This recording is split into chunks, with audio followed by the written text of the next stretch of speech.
అన్న నమస్తే అన్న. నమస్తే. మీరు ఏం కొట్టారన్న ఇంతకు ముందు దీనికి? జైటోనిక్స్ లాడియో కొట్టినాం. లాడియో కొట్టారు. ఇది కొట్టి ఎన్ని రోజులు అయిందన్న? ఇది 5 రోజులు. 5 రోజులు అయింది కొట్టి. అంతకుముందు ఏమేమి ఉండదన్న దీంట్లో? దీంట్లో ముదురు, నల్లి, తెల్లదోమ, ఉమ్, ఎర్రదోమ ఉండే. అది ఉంది, పోయింది. నీకు బాగా నీట్గా వచ్చింది గ్రోత్. అంతా తెల్లదోమ పోయింది, నల్లి పోయింది, ముదురు పోయింది.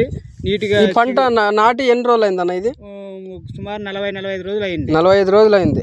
45 రోజుల పంటకు కానీ మీరు ఈ లాడియో జైటోనిక్స్ తెచ్చుకొని కొట్టారు. అంతకుముందు మీకు ముదురు ఉండేది బాగా, ఇప్పుడు తెల్లదోమ ఉండేది, నల్లి ఉండేది. బాగా నీట్గా పోయింది. గ్రోత్ కూడా ఇప్పుడు కొట్టి 5 రోజులు అయింది కదా మీకు.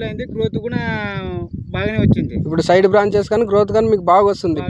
ఇప్పుడు చూడండి, గ్రోత్ కూడా మనకి ఇప్పుడు వచ్చే ఆకులకి బాగా నీట్గా అనేది గ్రోత్ అనేది ఈ లాడియాకి వచ్చిన గ్రోత్ అండి ఇది. అంతకుముందు ఆకులు వచ్చేసి ఇవ్వండి ముడత మనకు కనిపిస్తుంది కూడా, చిన్న ముడత ఇది. ఇప్పుడు ఈ లాడియో పని చేయడం వల్ల అయితే మనకు గ్రోత్ అనేది బాగా నీట్గా అనేది వస్తుందండి. ప్రతి రైతు కూడా ఈ లాడియో ప్లస్ ఈ జైటోనిక్స్ కొట్టుకున్నట్లయితే మంచి రిజల్ట్ ఉంటుందండి. ఓకే, థ్యాంక్ యూ అండి.